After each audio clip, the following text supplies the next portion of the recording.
어느 날 평생을 사막에서 수도 생활에 매진하던 현자에게 제자가 찾아왔습니다. 그동안 스승을 따라 수행하며 깨달은 진리를 자랑하기 위해서였어요. 제자는 호기에 찬 얼굴로 당차게 스승을 바라보며 이렇게 말했습니다. 스승님, 저의 깨달음을 증명해 주십시오. 인자한 얼굴로 제자를 보던 스승이 말합니다. 방에 들어올 때 내 지팡이를 신발 오른편에 두었느냐 아니면 왼편에 두었느냐. 순간 제자가 당황하고 말았어요. 스승이 어떤 질문을 할지, 그럼 나는 어떻게 대답해야 될지 오직 그것만을 생각하느라 지팡이를 어디다 두었는지 기억나지가 않는 거예요. 당황하는 기색을 보이던 제자를 바라보며 또 스승이 미소 짓고 이렇게 말했습니다. 깨달음을 얻었다더니 정작 내 지팡이를 어디 두었는지도 아직 모르고 있구나. 여러분, 오늘 현대인들이 세상에서 성공하기 위해서 얼마나 열심히 살아가고 있습니까? 돈 벌기 위해 살아가고, 이름을 알리기 위해 살아가고, 또 남들보다 더 좋은 집, 더 좋은 옷, 더 좋은 음식 먹으며 더 대접받기 위해서 얼마나 애쓰고 수고하며 살아가고 있습니까? 밤낮을 가리지 않고 땀 흘리고 수고하며 살아가는데 정작 스승을 찾아왔던 제자가 자기 지팡이 하나 어디 있는지 알 수 없었던 것처럼 우리 인생은 나 자신을 그만 잃어버리고 살아갈 때가 많다는 거예요. 내가 가는 길도 잃어버리고 살아갈 때가 있더라는 거죠. 사랑하는 가족과 자녀를 위해 눈물을 흘리며 살아왔는데 어느 날 가족도 잃어버리고 사랑하는 남편, 아내, 자녀들도 잃어버리고 살아가고 있더라는 거예요. 언젠가 목욕탕을 갔습니다. 목욕을 다 마치고 나와서 옷장에 옷을 꺼내 입고 잠깐 목이 말라 정수기에 가서 물을 한 잔 뽑아 먹고 왔는데 당연히 있을 줄 알았던 옷장의 키가 안 보이는 거예요. 순간 당황을 해서 어디 갔나 찾다가 데스크에 있는 직원에게 가서 물었어요. 혹시 저기에 꽂혀 있는 옷장 키 못 봤습니까? 못 봤다는 거예요. 얼마나 당황스럽던지 순간 한참을 이리저리 찾았는데 그 옷장 키가 어디 있었을까요? 옷장 키가 어디 있었을까요? 제 손목에 차 있더라고요. 제 손목에 옷장기를 채워놓고는 찾아 헤매고 있는 순간 이게 뭔가 하고 한참을 멍하게 서 있던 적이 있었어요. 사랑하는 교회 여러분들, 사람이 이래요. 우리 인생이 잘난 것 같지만 이렇더라고요.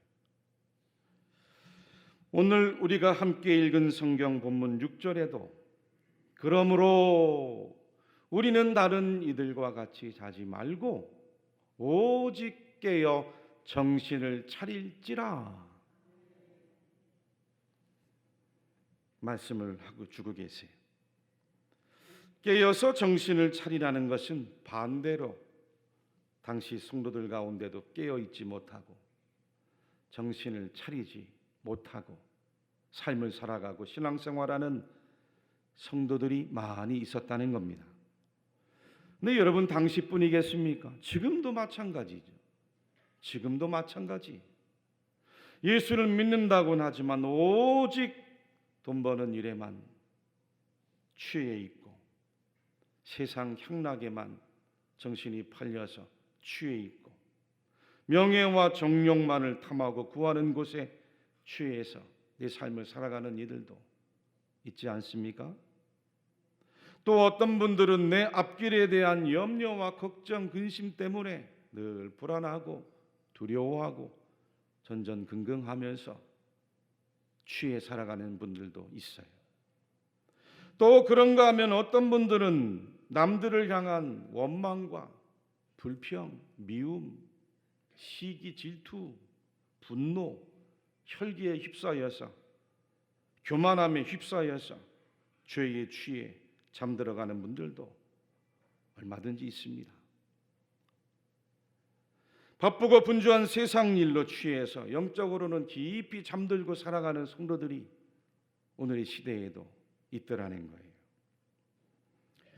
오늘 7절 본문에서 자는 자들은 밤에 자고 취하는 자들은 밤에 취하되라고 하신 것은 이 밤으로 비유하신 말씀인데, 당시 성도들이 깨어 있지 않고 영적으로 깊이 잠들어 있는 상태를 우리에게 가르쳐 주신 뜻입니다.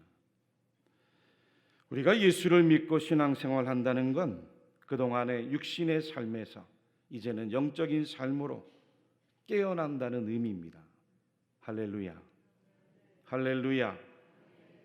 과거에 예수님을 영접하지 않고 살아갈 때는 내 안에 있는 육신의 욕심에만 팔려 살아갔어요. 내 안에 있는 그 육신의 욕망에만 팔려 살아갔습니다. 내 안에 있는 그 육신의 본능과 정욕과 쾌락에만 붙들려서 마귀의 종노릇하며 불쌍하게 살아왔어요.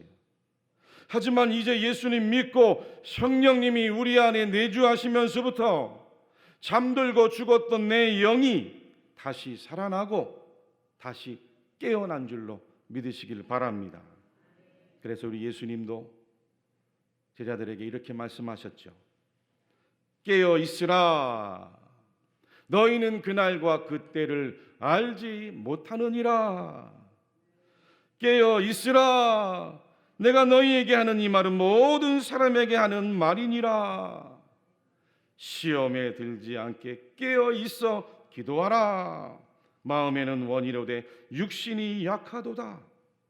장차 올 이 모든 일을 능히 피하고 인자 앞에 서도록 항상 기도하며 깨어 있으라. 너희가 나와 함께 한 시간도 이렇게 깨어 있을 수 없더냐. 예수님이 제자들을 바라보시면서 안타까운 마음으로, 염려하는 마음으로 주시는 말씀이었어요.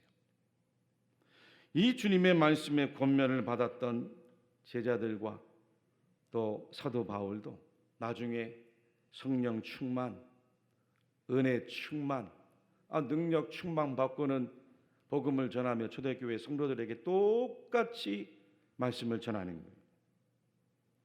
근신하라, 깨어라. 너희 대적마귀가 우는 사자같이 두루다니며 삼킬 자를 찾나니. 누구든지 깨어 자기 옷을 지켜 벌거벗고 다니지 아니하며 자기의 부끄러움을 보이지 아니하는 자는 복이 있도다. 잠자는 자여, 깨어서 죽은 자들 가운데서 일어나라.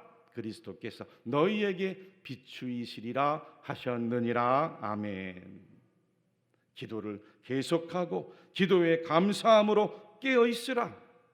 항상 성령 안에서 기도하고 이를 위하여 깨어 구하기를 항상 힘쓰며 여러 성도를 위하여 구하라. 늘 항상 깨어 살아가기를 간구하고 있는 것을 우리가 볼 수 있는 거죠. 그렇습니다, 여러분. 신앙생활이라 함은 다른 게 아닙니다. 신앙생활은 곧 우리가 영적으로 깨어서 살아가는 생활입니다. 믿습니까? 그래서 우리 성도들은 깨어 있어야 돼요. 일할 때도 깨어 있고, 아멘. 걸어갈 때도 깨어 있고, 앉아 있을 때도 깨어 있고, 집에서 쉰다고 누워 있을 때도 깨어 있어야 돼요. 사람들하고 이야기하고 대화하고 말할 때도 영적으로는 깨어 있어야 됩니다.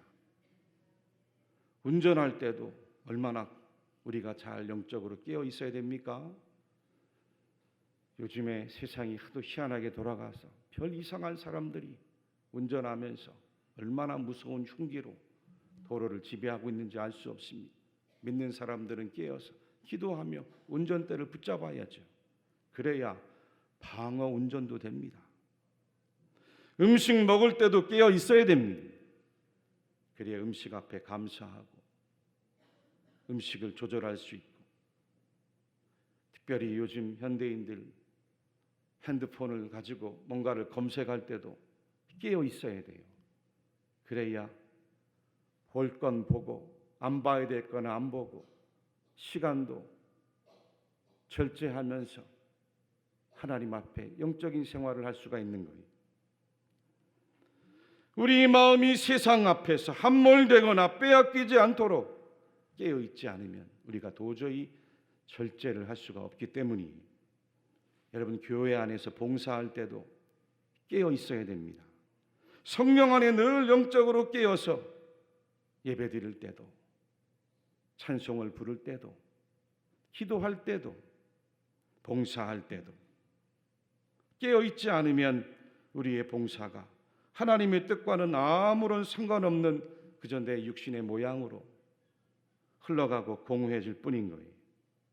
성도들이 영적으로 깨어있지 않고는 우리의 신앙도 우리의 삶도 도저히 온전해질 수 없습니다.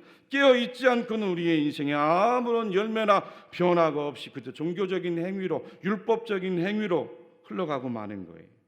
그저 내 육신의 겉모양만 드러내고 있을 뿐인 겁니다.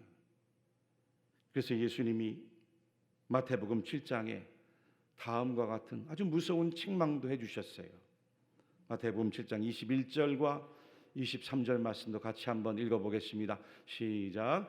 주여 주여 하는 자마다 다 천국에 들어갈 것이 아니요 다만 하늘에 계신 내 아버지의 뜻대로 행하는 자라야 들어가리라. 너희를 도무지 알지 못하니 불법을 행하는 자들아 내게서 떠나가라 하리라. 아멘. 오늘 말씀에도 바울 사도께서 예수님이 우리에게 찾아오신 이유 그 복음을 가르쳐 주셨는데 8절로 10절 말씀도 다시 한번 한 목소리로 같이 읽어보겠습니다. 시작. 우리는 낮에 속하였으니 정신을 차리고 믿음과 사랑에 호심경을 붙이고 구원의 소망에 투구를 쓰자. 하나님이 우리를 세우심은 노하심에 이르게 하심이 아니요 오직 우리 주 예수 그리스도로 말미암아 구원을 받게 하심이라.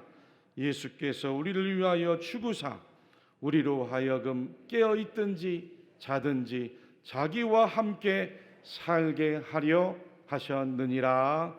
아멘. 얼마나 놀라운 복음인지 알 수 없어요.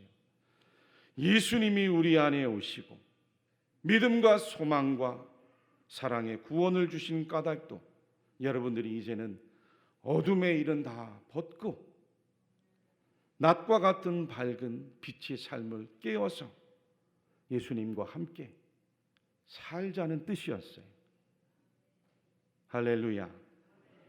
우리가 예수님을 믿는 믿음은 이처럼 예수님과 믿음의 그 신비의 놀라운 은총의 연합 안에서 예수님께서 친히 여러분들 안에서 여러분들과 함께 살아가시기 위해 오늘 우리 안에 임하 있는 줄로 믿으시기 바랍니다. 그렇다면 우리가 어떻게 해야 이 세상이 주는 바쁨, 분주함, 세상의 향락의 유혹과 시험 앞에서 영적으로 깨어서 예수님과 함께 믿음으로 살아갈 수 있을까요? 교회사에 보면 세계사도 마찬가지입니다만 기원 후 313년이 아주 중요한 한 해였습니다. 기독교가 로마 제국에서 공인된 후에 그동안 로마 제국에서 핍박과 박해를 받던 기독교 성도들에게 드디어 평화가 찾아왔기 때문입니다.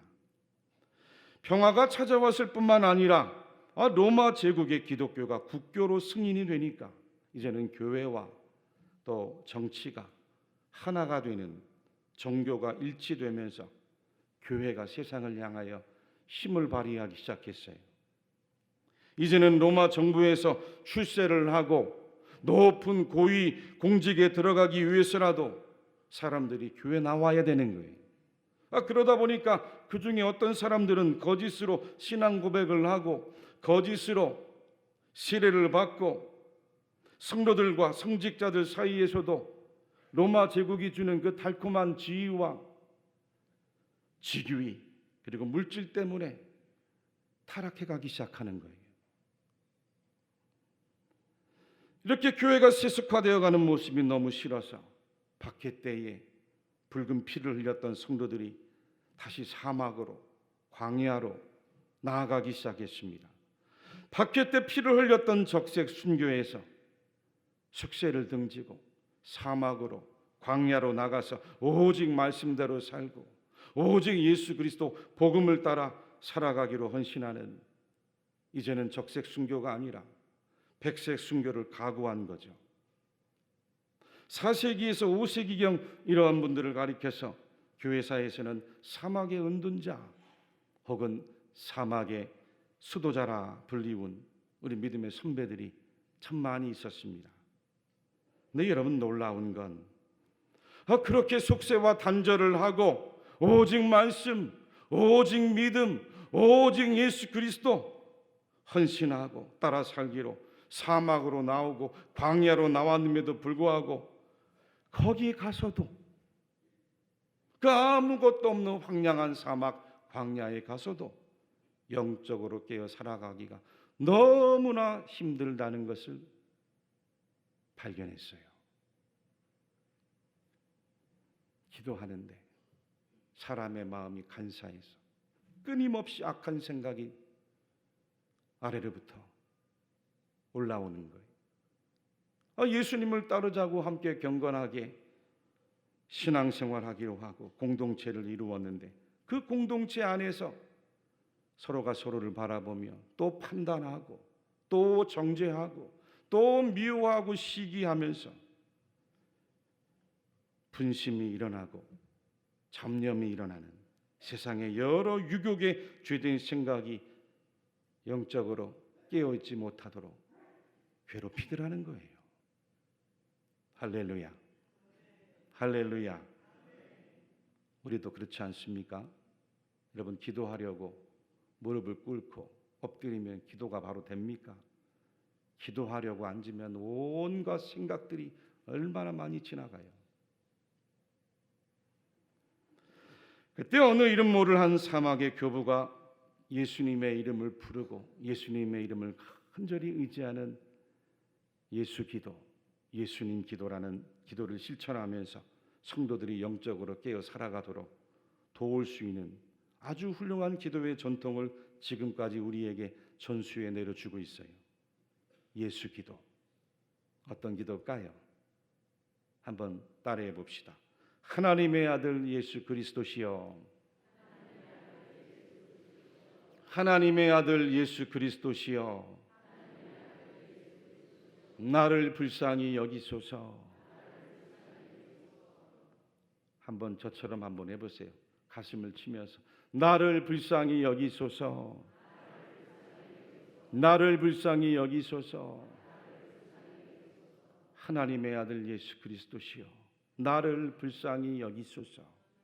하나님의 아들 예수 그리스도시여, 나를 불쌍히 여기소서. 얼마나 짤막한 기도인지 알 수 없어요. 쉽게 외울 수 있고 어느 곳에 있든지 언제든지 하나님 앞에 내 마음을 담아서 중심으로 기도할 수 있는 아주 좋은 기도의 전통이에요. 아주 강력한 기도입니다. 여러분 왜 강력한 기도일까요? 예수님을 하나님의 아들로, 예수님을 나의 구원자로, 나는 하나님의 아들로 오시고 구원자로 오신 그 예수님이 아니고서는 내 인생의 문제가 구원받을 수 없고 해결안 받을 수 없다는 것을 고백하고 있기 때문이에요. 나는 예수님만을 믿습니다. 아멘. 나는 예수님의 이름만을 의지합니다. 아멘. 나는 예수 그리스도만을 바라봅니다. 내 인생의 문제를 구원해 주실 분은 예수 그리스도 당신께 있습니다. 라고 하는 아주 강력하면서 짧은 이 기도의 고백적 기도, 이 기도가 큰 힘이 되었어요. 사실 이 예수님의 기도의 근거도 말씀에 바탕을 두었습니다. 어떤 말씀입니까? 마가복음 10장 말씀을 우리 같이 한번 천천히 읽어보겠습니다. 시작. 그들이 여리고에 이르렀더니 예수께서 제자들과 허다한 무리와 함께 여리고에서 나가실 때에 디메오의 아들인 맹인거지 바디메오가 길가에 앉았다가 나사란 예수시란 말을 듣고 소리 질러 이르되 다윗의 자손 예수여 나를 불쌍히 여기소서 하거늘 많은 사람이 꾸짖어 잠잠하라 하되 그가 더욱 크게 소리 질러 이르되 다윗의 자손이여 나를 불쌍히 여기소서 하는지라. 아멘. 맹인 바디메오도 길가에서 구걸하던 인생이었는데 예수님이 지나간다는 소식을 듣고 예수님의 이름 불렀잖아요. 사람들이 부르지 말라고 시끄럽다고 핀잔을 주는데도 아랑곳하지 않고 더 큰 소리로 다윗의 자손 예수여 나를 불쌍히 여겨 주십시오. 주님 나를 불쌍히 여겨 주세요. 기도가 우리의 기도가 되지 않아야 되겠어요? 여러분 인생 살면서 바디메오와 같은 앞 못 보는 인생의 문제가 얼마나 많아요. 내 인생의 문제, 직장의 문제, 자녀의 문제, 앞길의 문제, 한 시간도 영적으로 깨어있기 힘든 이 숲새 세상에 얼마나 많은 유혹과 시험이 여러분들을 휘몰아칩니까? 그때마다 우리가 무엇을 찾고 부르겠어요? 예수님, 하나님의 아들, 나는 주님을 믿습니다. 나는 주님의 이름을 의지합니다. 내가 믿는 예수님의 이름이 나를 구원할 줄로 믿습니다. 절박하게 바디메오처럼 부르짖어야지요. 찾아야지요. 의지해야지요. 살아가는 삶의 순간순간마다 앞 못 보는 우리의 인생의 문제들, 두렵고 근심되고 불안하고 여러분들을 유혹하고 넘어뜨리려는 사단마귀의 계계들이 얼마나 득실득실합니까?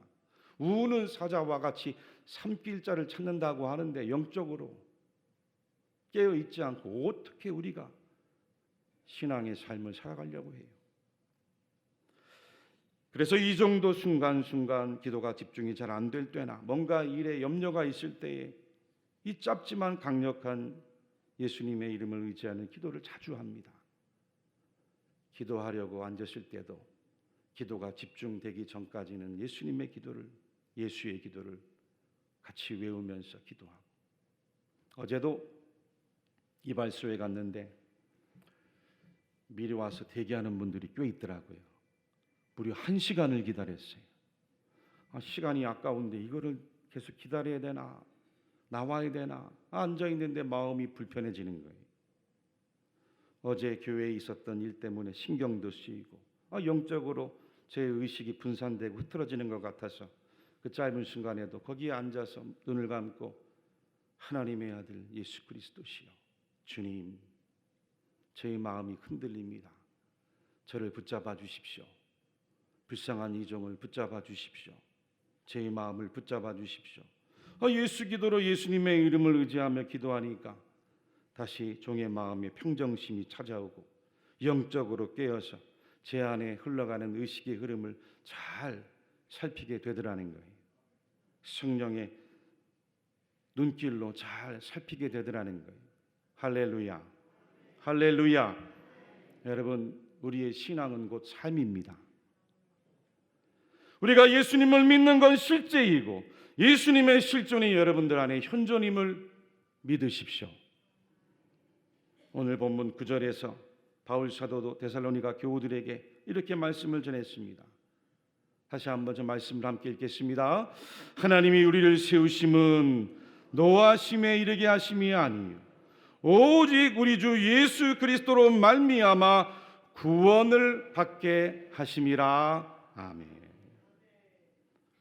예수님의 제자 베드로도 예수님과 함께 바다 위를 걷는 놀라운 믿음의 은총 또 축복 응답을 경험하지 않았습니까? 근데 바다를 걷다 보니 풍랑이 일어요. 바람이 불어요. 주님의 시선에서 바다를 향한 시선으로 옮겨지면서 두려운 마음이 든 거죠. 불안한 마음이 든 거예요. 무서웠어요. 그리고 물에 빠지게 되었습니다. 그때 베드로도 어떻게 했습니까? 맹인 바디메오와 마찬가지로 예수님의 이름을 크게 외쳤어요. 소리 질렀습니다. 소리 질러 이르되 주여 나를 구원하소서. 그때 예수님께서 베드로에게 믿음이 작은 자여 왜 의심하였느냐 하시면서 베드로의 손을 그 바다 위에서 건져 올려주시는 구원을 주시더라는 거예요. 교회 여러분, 우리도 인생을 살아가며 베드로처럼 예수님이 붙잡아 주지 않으시면 이 거대한 인생이란 파고 앞에서 빠지고 헤매고 허우적거리며 살아갈 수 있는 일이 얼마나 많아요. 그때마다 우리가 할 일은 뭐예요? 우리의 믿음은 무엇입니까? 우리의 신앙은 뭡니까? 바디메오처럼 베드로처럼 예수님의 이름을 불러야죠. 예수님의 이름을 의지해야죠. 간절히 찾아야죠. 그리고 인생의 문제에서 건짐을 받아야죠.